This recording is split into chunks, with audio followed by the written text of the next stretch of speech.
everyone who has come this morning. This is a very exciting time for us, and I'm glad that you're here to share it with us. So I'm going to defer to Reverend Susan to open us with a blessing, and then we will go forward. Thank you. Thanks, Stacy, and a warm welcome. Will you join me in prayer? We give you thanks, most gracious God, for the beauty of earth and sky and sea, for the richness of mountains, plains, and rivers, for the songs of birds and the loveliness of flowers, trees, and forests, and for all woodland creatures who find refuge there. We praise you for these good gifts and pray that we may safeguard them for our posterity. Give us hearts and minds eager to care for your planet, humility to recognize all creatures as your beloved ones, justice to share the resources of the earth with all its inhabitants, and love not limited by our ignorance. As we dedicate our forest this day, grant that we may continue to grow in our grateful enjoyment of your abundant creation and serve as your faithful stewards, to the honor and glory of your name, now and forever. Amen.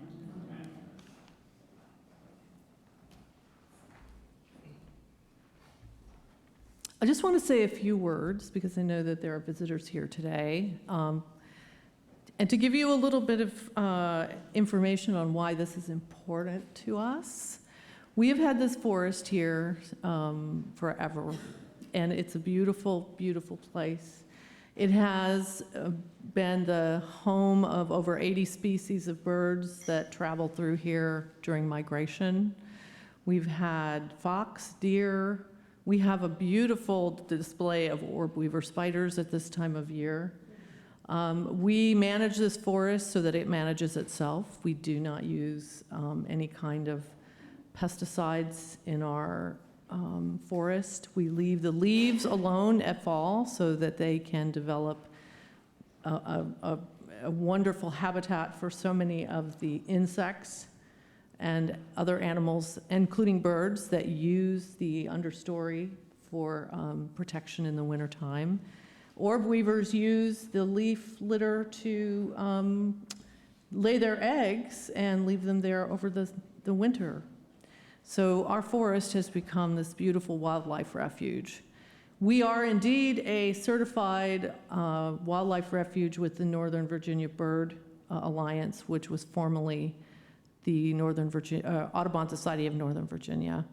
So we are already a wildlife sanctuary, and we are proud to be able to bring our forest together with other forests in the Old Growth Forest Network that helps to protect all the forests. Hopefully, we hope that this will inspire other churches, other members, property owners to protect their forests as well. I wanted to thank our special guests today.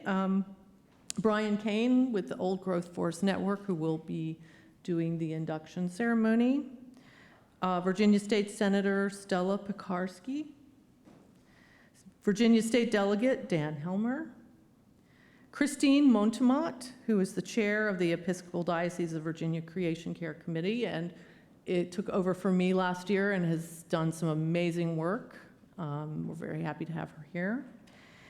And Fatima Malik, who is representing Congressman Jerry Conley, who could not be here today.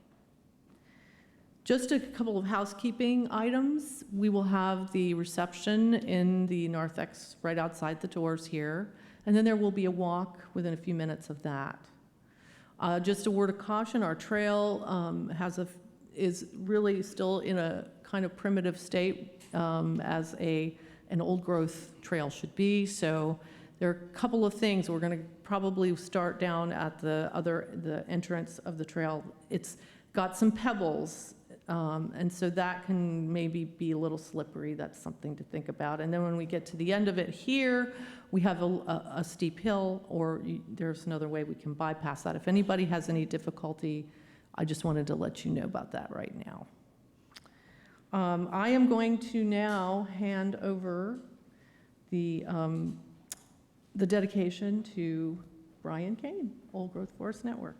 Thank you so much.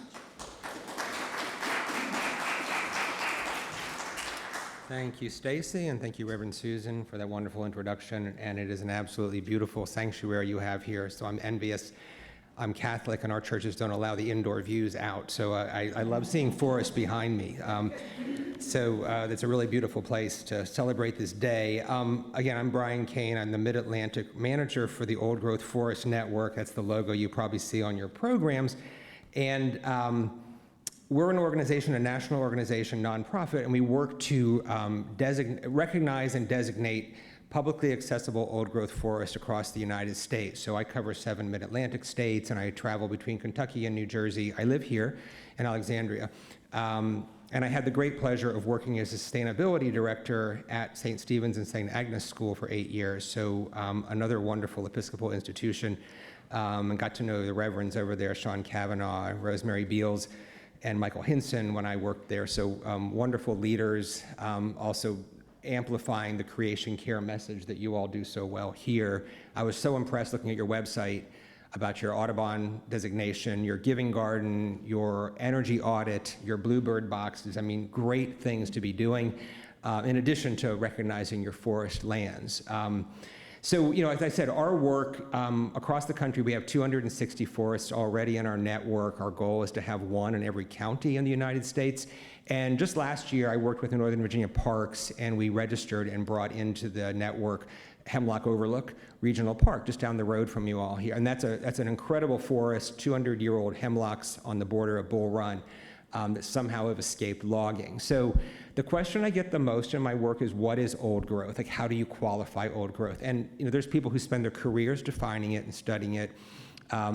And we look at it as sort of it's a whole ecological system. It's not an age of 1 tree or 2 trees or 3 trees. It's what is supported in that forest in terms of life. And as Stacy says, you're doing the exact correct things.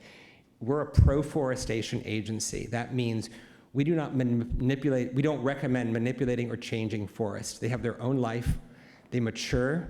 When left alone, amazing ecological processes happen. That is including decay and rot, which are so essential for regeneration of forests. So we do not like people who say you need to go in and cut this and tear that down and move this. That's not the way old growth forests emerge. They emerge from allowing them to do their thing. And so our founder is Joan Maloof. She was a professor of conservation biology at Salisbury University. She's written 7 books on old growth forests, so they're in the Fairfax County Public Library, so I'd recommend them strongly. Our website lists them all. So it's really, when Stacy first reached out to me, I thought it was really remarkable that a congregation wanted to do this. And so this forest in specific is not what we call a bona fide old growth yet, but you have protected it, you've nurtured it. It's going to be eventually emerge into an old growth forest if it's not altered or manipulated. So we look at this, we call a community forest. So this forest itself, in time, will have all those attributes if it doesn't already. And so some of the attributes of old growth, just so you're scientifically aware, but it's lots of fallen woody debris. So when you go and hike in a forest, in like a state park or a state forest, you're going to see lots of logs left on the ground. It's a big sign that this thing is aging, trees have fallen, bugs are eating them, returning good nutrients to the soil. They also have a lot of depressions and hillocks, as we call them. Depressions where trees have fallen and created sort of like vernal pools, so salamanders, things like that can subsist there. And they also will have like humps where trees have not quite decayed, but soil has covered over them. So another good sign. You'll also see a varied structure. You'll see trees of many different heights in an old growth forest. I grew up just down the road here. My mom still lives here after 62 years. Just got her an Apple Watch to protect that falling thing going on. So we were working on that last week. But this area, was all farmed until 1930s or so, and it was the top dairy-producing county in Virginia until like 1925. And it's kind of remarkable that most of the forests we see now are since then. They've grown back. So they're not really old, and they look kind of monolithic. You'll look at forests when you drive down Braddock or you drive down Chain Bridge.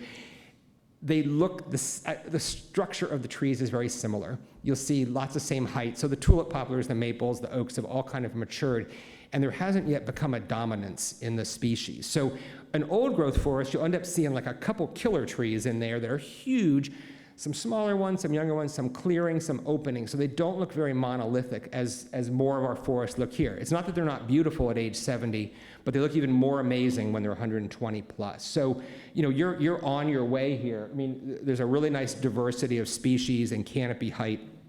So it's emerging. So those are some of the characteristics we look for.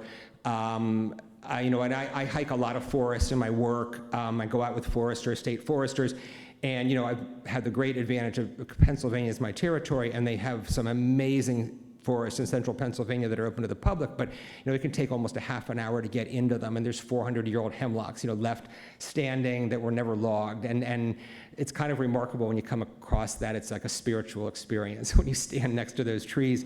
And out west, obviously, much more. But here in the Northeast and Mid-Atlantic, you know, there aren't quite as many stands. In fact, there's only 1% of original growth left in the East, less than 1% in the East Coast. So, you know, what we're looking at is second and third growth most of the time.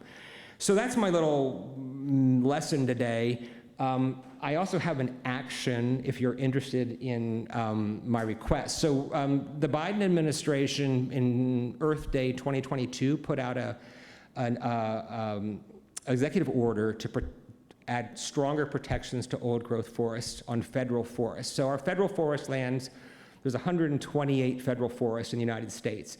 Closest one here is the George Washington Forest and Thomas Jefferson Forest on the far southwest part of Virginia. And you know, these are harvested and cut and sold for timber, and that's part of the Forest Service's work. They have a goal and a yield and all this. The administration asked for the Forest Service to establish stronger guidelines to protect old growth within those forests, which there is quite a bit. And the amendment came out, and unfortunately it's not very strong. So we're trying to collect, not just our agency, but other groups are trying to collect over 2 million signatures by September 20th. So if you would have the time, it's on our website, but I also have a QR code there. And we have a really nice form on our website that just you can add your name and say, please protect the forest more strongly, because there's a couple things, and this goes into our work, why we believe they're so significant. They're doing the work of climate change without having to build structures. You know, we talk a lot about solar farms, wind farms, geothermal wells. You know, all these things are going to improve our environment. Old growth forests are doing that. They store enormous amounts of carbon, which cannot be recreated when a forest is cut down. They manage stormwater. They hold back a lot of rainwater. They make for clean rivers because they're filtering a lot of water. They're doing a lot of things that are beneficial to the environment. So we would ask the federal government not to harvest those areas for their yield. You know, when you're a forester, and I've walked with many of them, they'll look at a tree and say that tree alone is worth, you know, $28,000 because of the timber that can be taken from it. So it's a very easy thing for someone to say, oh, I'm going to cut that one instead of the 12 over here. It's a lot easier. So we're saying protect them, keep them. They're doing great work. They're our land. It's public land. It's a value that we have as Americans to say we care about our forest lands. You know, we all own them. This is not the Forest Service's purview to take them down. So they have some protections, but we're asking to please make them stronger. So if you wouldn't mind adding your comment by September 20th, that would be greatly appreciated. So that's really the bulk of my remarks, and I want to congratulate this congregation on this very bold move to come in and recognize your forest, and I'm hopeful that this will also inspire other communities of faith to do the same, both Episcopal and other denominations in our region. I go to a Catholic church in Arlington, and we have a great creation care committee. I chaired it for 5 years. That was exhausting, and I was glad to pass it on to a new team that's doing even greater things than I ever could. So organizing community is hard, and you know how hard that is to get people on stage and to show up and volunteer. But you know, it's really, really admirable what St. Peter's in the Woods is doing, and I appreciate the opportunity. I can't wait to do the trail together. And then what we'll do, we were hoping in the woods we would take a photo as we convey the honor to you there. Do you want me to do that here? We'll do it there. Okay, well, thank you very much. Great to see everybody this morning.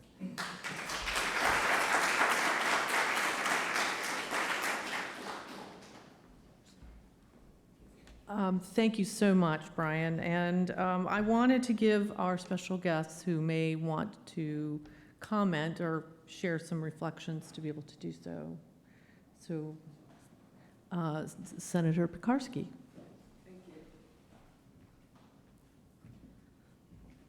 Well, good morning, everyone. Stella Pekarsky, I represent the 36th District in the Virginia Senate. So happy to be here with you today to celebrate what you have done, the commitment you have made. You have a beautiful, beautiful church. I myself am Greek Orthodox, and I can tell you we also, like Brian said, we do not have this type of a backdrop.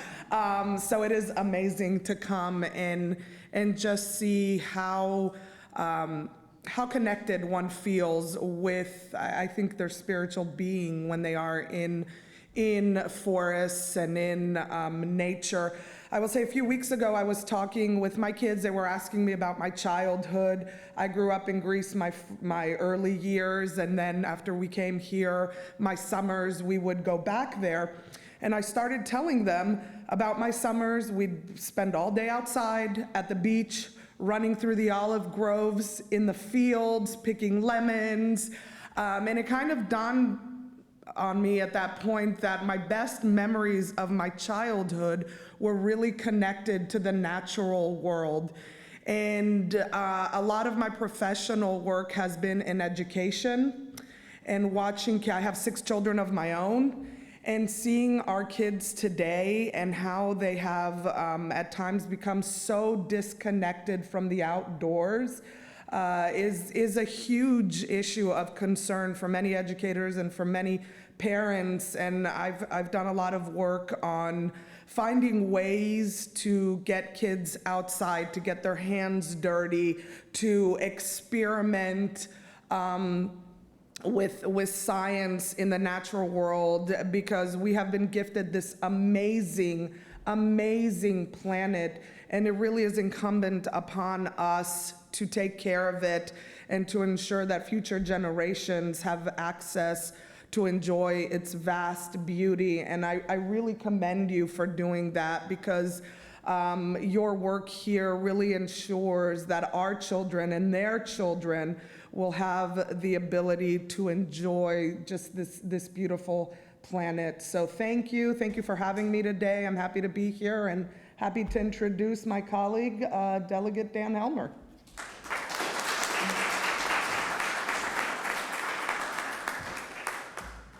Well, thank you all for having us. I'm Dan Helmer. I'm your member of the House of Delegates. I represent the 10th District, and I am the chair of the Agriculture Subcommittee in Virginia. And so people wonder sometimes, why would you be the chair of the Agriculture Subcommittee when you live right here? And the answer, of course, is because, first of all of us eat, all of us spend time outdoors. That is the most important things in our lives, in our community. And of course, hidden in the suburban sprawl that we all call home are gems like the one that you are gardening, without gardening, in your backyard here. And so as members of a community who get to not only now walk the woods that you have contributed to the vibrance of what makes living here great, but also get to enjoy the birds who, while they stop here, also stop over with us as your neighbors, and the other wildlife who get to go there, or to know that our children, all of our children, have an opportunity, if they so choose, to come and meditate on your meditative trail. I am just grateful and thankful that you have taken on as a community, as a church, this idea of contributing to all of us something that we can keep for this generation, for future generations, and make sure that we don't lose in our daily lives and our constructed communities that we love to live in, this tie to nature and to a broader sense of what our community, our country can be, just, if you head a little west, right? But you don't have to head to the Shenandoah. You don't have to head to West Virginia. You don't have to head to Southwest Virginia to be able, because of what you've done, step outside and enjoy a little bit of what our native land gives to us. So thank you so much for doing that. Thank you so much for being part of our community. And thank you for giving Senator Pekarsky and me a moment to share the beauty of your church and of your forest with you. Appreciate it.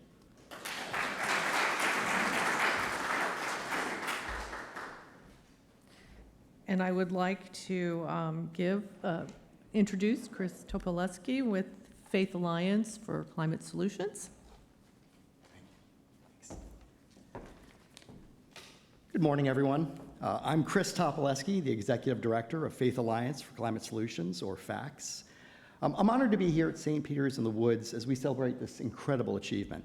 For over 5 years, your congregation's unwavering leadership and commitment to addressing the climate crisis and building a more sustainable future has been exceptionally clear. You've been on the forefront of electrification efforts as one of our first members to join the Power of Faith campaign from FACS, receiving a matching grant of $2,500 earlier this year to beautify your sanctuary. You've consistently engaged in our advocacy work in our Tree of Life program, which is our other major campaign dedicated to addressing the biodiversity crisis. And your support of FACS through our annual Sustainability Champions Awards, our Climate Crisis Forum in the fall, has helped amplify the efforts of congregations, organizations, and individuals dedicated to taking climate action in Northern Virginia. You are a true champion of change, serving as a prime example of what it means to have local climate solutions powered by faith communities. So it is an honor again to be with you today. I thank you very much and look forward to our continued partnership in the future.